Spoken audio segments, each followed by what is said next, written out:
the value of cos 10 degrees plus cos 80 degrees by sin 80 degrees minus sin 10 degrees.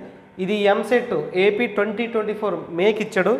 ఇక్కడ ఒకసారి problem ఏంటో చూద్దాం. ముందు మనకి ఈ లెక్కలోకి వెళ్ళే ముందు ఫార్ములాస్ కావాలి. Cos C plus cos D. Cos C plus cos D అంటే ఏంట్రా formula?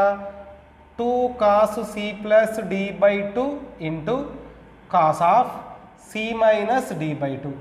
Cos of C minus D by 2. Next sine C minus sine D. Sine C minus sine D అంటే ఆటోమేటిక్గా మైనస్ వచ్చిందంటే ఫార్ములా మారిపోతుంది. 2 cos C plus D by 2 into sine of C minus D by 2. So ఈ రెండు formulas మనకు కావాలి. నేను ఇప్పుడు ఫార్ములా వాడేటప్పుడు ఈ రెండు ఫార్ములాస్ బేస్ చేసుకొని ప్రాబ్లం చేస్తాను. ఓకే కదా? ఈ రెండు ఫార్ములాస్ బేస్ చేసుకొని ఇప్పుడు లెక్కలోకి వెళ్దాం. ముందు న్యూమరేటర్ ఏ ఫార్ములా ఉంది చూడండి. Cos C plus cos D formula ఉంది. Cos C plus cos D అంటే దట్ ఇంప్లైస్ ముందు సేమ్ ఫార్ములా అప్లై చేద్దాం. అంటే cos C plus cos D formula ఉంది. ఇక్కడ నేను తీసుకోవటం let C is equal to 10 degrees అని, D is equal to 80 degrees అని తీసుకుంటూ వస్తాను. ఓకేనా? 80 degrees. ఇక్కడ ప్లస్ ఉందంటే నువ్వు ఏదైనా తీసుకుంటూ రావచ్చు. తర్వాత సి ఈక్వల్ టు ఇక్కడ సి అంటే ఎంత రాసుకోవచ్చు మనం? లేదంటే దీన్నే 10 అనుకుందాం, దీన్ని 80 degrees అనుకోండి, దీన్ని 10 degrees అనుకోండి. సో ప్లస్ కాబట్టి నువ్వు ఎలాగైనా రాసుకుంటూ రావచ్చు. అంటే ఏం రాద్దాం మనం?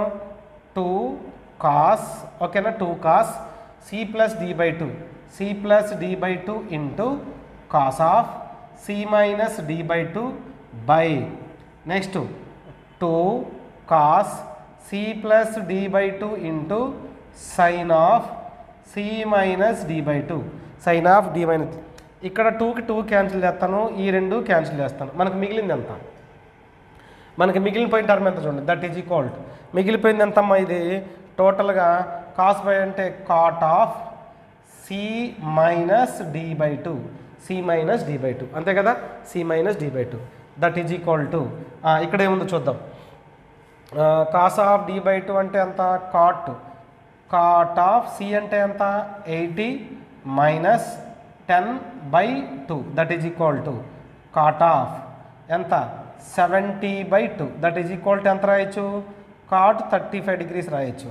లేదనుకోండి tan 55 degrees రాయొచ్చు. కాట్ 35 కానీ tan 55 కానీ. ఇదిగో కాట్ 35 అంటే ఇది మైనస్, ఇది మైనస్ కాబట్టి tan 55 is the correct one. tan 55 is the correct one answer. అంటే option 2 is the correct one. ఇదేదో సైన్ తేడా ఉంది, కొంచెం చూడండి. ఈ రెండిట్లో ఏది వచ్చినా కరెక్టే. కాట్ 35 కరెక్టే, tan 55 కరెక్టే.